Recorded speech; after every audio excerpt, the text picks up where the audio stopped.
کہ میری ماں کا حق کیا ہے، میرے والد کا حق کیا ہے۔ میرے مدرسے نے مجھے بتایا کہ تیری ماں کی پیروں کے تلے جنت ہے، باپ تیرا جنت کا دروازہ ہے۔ مدرسے نے مجھے بتایا کہ تیری بیوی کا حق یہ ہے، مدرسے نے مجھے بتایا کہ تیرے بھائی کا حق یہ ہے، تیرے پڑوسی کا حق یہ ہے، تجھے تجارت اس طریقے سے کرنی چاہیے۔ مدرسے نے مجھے بتایا وضو کا طریقہ یہ ہے، وضو کی سنت یہ ہے، وضو کے مستحب یہ ہیں۔ مدرسے نے مجھے بتایا کہ تجھے پاکی ایسے حاصل کرنی ہے، غسل کا طریقہ یہ ہے، غسل کے فرائض یہ ہیں۔ مدرسے نے مجھے بتایا کہ وضو کے فرض یہ ہیں، وضو کا طریقہ یہ ہے۔ میرے محترم بزرگوں دوستو، اور تو اور مدرسے نے مجھے بتایا کہ تیرے میت کو غسل کس طریقے سے دیا جاتا ہے، اس کی تجہیز و تکوین کیا ہے، قبر میں رکھنے کا طریقہ کیا ہے۔ مدرسے نے مجھے بتایا کہ لین دین کے معاملے کیا ہیں، ادھار کے معاملے کیا ہیں، رہن کے معاملے کیا ہیں، اور امانت کے معاملے کیا ہیں، دیانت کے معاملے کیا ہیں، سچائی کیا ہے۔ میرے محترم بزرگوں دوستو، مدرسے نے مجھے بتایا کہ تیری چال کیسی ہو، تیرا چلنا کیسے ہو، تیری نگاہ کیسی ہو، تیری گھر میں نگاہ کیسی ہو، تیری باہر نگاہ کیسی ہو، ہر طریقہ مجھے مدرسے نے بتایا۔ میرے محترم بزرگوں دوستو، اگر مدرسہ نہ ہوتا تو مجھے نہ نمازوں کا پتہ لگتا، نہ نمازوں کے فرضوں کا پتہ لگتا، نہ نمازوں کی واجبات کا پتہ لگتا، نہ نمازوں کی سنتوں کا پتہ لگتا، نہ نماز کے مستحب کا پتہ لگتا، نہ نماز کے طریقے کا پتہ لگتا، نہ نماز کے اوقات کا پتہ لگتا، نہ مجھے یہ پتہ ہوتا کہ فجر کی نماز میں کتنی رکعتیں ہیں، ظہر کا نماز میں کتنی رکعتیں ہیں، عصر میں کیا ہے، جمعہ کا طریقہ کیا ہے، عیدین کی نمازوں کا طریقہ کیا ہے، عید الاضحیٰ کی نمازوں کا طریقہ کیا ہے، عید الفطری نماز کا طریقہ کیا ہے، نماز جنازہ کیا ہے۔ میرے محترم بزرگوں دوستو، میں تو یہاں تک کہتا ہوں اگر مدرسے نہ ہوتے میں اور تم بھی مسلمان نہ ہوتے۔ آج یہ مدرسے ہم نے ایک بلڈنگ کی شکل سمجھ لی اور مدرسوں کو ایک ایسے ہی اپنی جاگیر سمجھ لی۔ میرے محترم بزرگوں دوستو، مدرسوں کی عظمت اور وقت اور قدر غیروں سے پوچھو۔ یہ چیز ملک ہندوستان سے 7 سمندر پار بیٹھے ہوئے امریکہ کو بھی معلوم ہے کہ مدرسے ہیں تو دین باقی ہے، اور مدرسے میں ہمارے بچے ان کے بچے جانے بند ہو گئے، ٹک ٹوک چلانے والے ہو گئے، سوشل میڈیا پر مجرا کرنے والا ہو گئے، سوشل میڈیا پر اپنے بچوں کو نچانے والے ہو گئے۔ مدرسے سے ہٹے ہمارا جو ہے ہم ان پر قابض ہو جائیں گے، جیسے ہم چاہیں گے ظلم اور بربریت ان کے اوپر کریں گے۔ چونکہ میں بھی یہاں رہا ہوں اور عام طور سے اب ہر جگہ مدرسے کے حال یہی ہے۔ میرے محترم بزرگوں دوستو، کہنا یہ ہے آپ سے، صرف یہ بات آپ کو کہنی ہے، ان مدارس کی قدر کرو، علماء کی قدر کرو، اور اپنے بچے کو جس طریقے سے آپ صبح کا ناشتہ، دوپہر کا کھانا اور شام کا کھانا اپنے اوپر لازمی سمجھتے ہیں، جس طریقے سے آپ اپنے بدن پر کپڑا ضروری سمجھتے ہیں، جس طریقے سے آپ اپنے لیے زراعت، کھیتی باڑی ضروری سمجھتے ہیں، جس طریقے سے آپ اپنی تجارت ضروری سمجھتے ہیں، اس سے بھی زیادہ اپنے یہ ضروری سمجھو کہ میرا بچہ دین پڑھے گا تو جب میں بڑھاپے کی حالت میں ہوں گا تو میرے یہ پیر دبائے گا، میرے یہ گلاس صفا کرے گا، میری یہ خدمت کرے گا۔ اسے مدرسہ بتائے گا کہ باپ کی عظمت یہ ہے، ماں کی عظمت یہ ہے۔ اگر اسے میں نے یہ نہ بتایا، نہ میری یہ قدر کرے گا، نہ اپنی یہ جو ہے نسلوں کی قدر کرے گا۔ تو میرے محترم بزرگوں دوستو، آپ کو بتانے کا مقصد یہ ہے کہ ان مدارس کی قدر کریں، اپنے ان نونہال بچوں کو مدرسے کے اندر بھیجیں، اور لازم یہ سمجھیں کہ ہمارا بچہ کم از کم قرآن کریم کا ناظرہ پڑھا ہوا ہو، مکمل اس کی نماز ہو، جو چیزیں نماز میں پڑھی جاتی ہیں، جو چیزیں نماز کے اندر ضروری ہیں، وہ اس کے یاد ہونی چاہیے، ورنہ کل کو تمہارا جنازہ ہوگا، اگر جنازہ رکھا ہوا ہوگا اور تمہاری نسل تمہارے جنازے سے دور ہوگی۔ کل اگلے دن قرآن کریم پڑھایا جائے گا، مکتب کے چند بچے قرآن کریم پڑھ رہے ہوں گے، مگر تمہارا بچہ بیٹھا ہوا موبائل میں چیٹنگ کر رہا ہوگا، چیٹ کر رہا ہوگا، فیس بک اس کی کھلی ہوگی، واٹس ایپ اس کی کھلی ہوگی، قرآن کریم کے اوراق اور کوئی کھول رہا ہوگا، مگر تمہارا بچہ دور سے بیٹھا ہوا دیکھے۔ اس وقت بڑا انسان کے لیے صدمہ اور افسوس ہوگا کہ کاش میں اپنے بچے کو دینی تعلیم پڑھا لیتا۔ اور لکھا ہے حدیث میں ایک وقت ایسا ہوگا حشر کا دن، میدان حشر کا، کہ خود بچے اپنے والدین کے خلاف FIR کریں گے، یعنی رپورٹ درج کریں گے، اللہ سے شکایت کریں گے، اللہ ان سے پوچھو، ان کی پکڑ کرو کہ انہوں نے ہمیں بائیولوجی پڑھائی، انہوں نے ہمیں میتھ پڑھایا، انگلش پڑھائی، سائنس پڑھایا، اگر یہ ہمیں اس وقت ہمیں قرآن کریم پڑھاتے تو کیا ہم قرآن کریم نہ پڑھتے؟ کیا ہم دین نہ پڑھتے؟ کیا ہم دین نہ سیکھتے؟ میرے محترم بزرگوں دوستو، آپ کے کیا حالات موجودہ وقت میں ہم دیکھ رہے ہیں کہ کوئی اپنے والد کے قبر پر جانے کے لیے تیار نہیں، ایصال ثواب کرنے کے لیے تیار نہیں، جب اس کی حیات میں، اس کی زندگی میں مسجد میں آنے کے لیے تیار نہیں، بیٹے کا باپ سے کلام کرنے کے لیے تیار نہیں، ماں سے بات کرنے کے لیے تیار نہیں۔ اس کا ایک ریزن، ایک وجہ یہ ہے کہ ہم نے اپنے بچوں کو دینی تعلیم نہیں دی۔ میرے محترم بزرگ دوستو، اپنے بچوں کو دینی تعلیم سکھاؤ، انہیں وقت نکالو، تمہارے بچے اسکول جائیں، چاہے 1 گھنٹے کے لیے وقت نکالو، اپنے مدرسے کے اندر ایسا نظام بناؤ، چاہے پیسے دے کر، ٹیوشن لگا کر اپنے بچوں کو دینی تعلیم سکھاؤ، مگر ضرور اپنے بچوں کو دینی تعلیم سکھاؤ۔ یہ چند باتیں آپ کو مدرسے کے متعلق بتائیں۔ میرے محترم بزرگوں دوستو، یہ بہت ضروری چیز ہیں، ورنہ جب آپ قبر کے چند فٹ کے گڈھے میں ڈال دیے جاؤ گے، اس وقت تمہیں احساس ہوگا کہ کاش ہم وہ عمل کر آتے، اپنے بچوں کو دینی تعلیم دیاتے کہ جو صدقہ جاریہ ہوتا تمہارے مرنے کے بعد۔ حدیث میں لکھا ہے کہ اپنی اولاد کو نیک عمل سکھا دینا، نیک تربیت کر دینا، دین کی سکھا دینا، قرآن سکھا دینا، یہ صدقہ جاریہ ہے۔ صدقہ جاریہ کسے کہتے ہیں؟ انسان کے مرنے کے بعد بھی اسے مسلسل کنٹینیو لگاتار اسے ثواب ملتا رہے، اسے صدقہ جاریہ کہتے ہیں۔ اس میں ایک یہ بھی ہے اپنی اولاد کو نیک بنا دینا، اس میں سے ایک یہ بھی ہے۔ تو میرے محترم بزرگوں دوستو، اپنی اولاد کو نیک بناؤ، اپنے اولاد کو سکھاؤ، ہر وہ عمل اپنی اولاد کے سامنے کرو جو شریعت نے فرمایا۔ دسترخوان پہ کھانا کھلاؤ، بچوں سے محبت سے بولو، بچوں کو روزانہ اپنے پاس بٹھاؤ، سخت نگاہ سے ان کے سامنے پیش نہ ہو، روزانہ ان کی کارگزاری لو کہ ہمارا بچہ آج اس کی نشست و برخاست، اس کا اٹھنا بیٹھنا کیسے لوگوں میں ہے، کیسے افراد میں ہے، آیا وہ نیک لوگوں کے پاس بیٹھ رہا ہے یا بد لوگوں کے پاس بیٹھ رہا ہے، اسے نصیحت کرو۔ پہلا زمانہ تھا، اب سے چند سال پہلے بڑے بزرگ اپنے بچوں کو نصیحت کرتے تھے، مگر آج کے وقت ہمارے بزرگ اپنے بچوں کو نصیحت نہیں کرتے۔ مسلسل کئی روز اور کئی دنیں یہ اپنے بچوں سے بات کرنے بھی ہو جاتی ہیں۔ تو میرے محترم بزرگوں دوستو، بچوں کو بتاؤ کہ اپنی والدہ کی جو ہے خدمت کیا کرے، ماں یہ بتائے کہ اپنے والد کی خدمت کرے، باپ یہ بتائے کہ اپنی ماں کی خدمت کرے، ماں یہ بتائے کہ اپنے والد کی خدمت کرے۔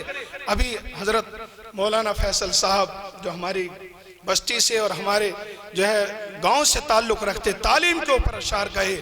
میرے محترم بزرگوں دوستو، اگر مسلمان ملک ہندوستان کے اندر ترقی کر سکتا ہے، بڑھ سکتا ہے، وہ صرف ایک قلم ہے، تعلیم ہے، پڑھائی ہے جو اس سے آگے بڑھ سکتا ہے۔ تو میرے محترم بزرگوں دوستو، یہ جو مدرسہ ہے کمروں کی شکل میں ہمارے بزرگوں نے، ہمارے بڑوں نے کیسی اپنی محنت اور لگن سے، محنت کی کمائی سے اس کو سینچا ہے، مگر میں بھی کافی دنوں سے دیکھتا رہا ہوں کہ مدرسے کا جو ہے نظام جو صحیح نہیں بیٹھ پایا۔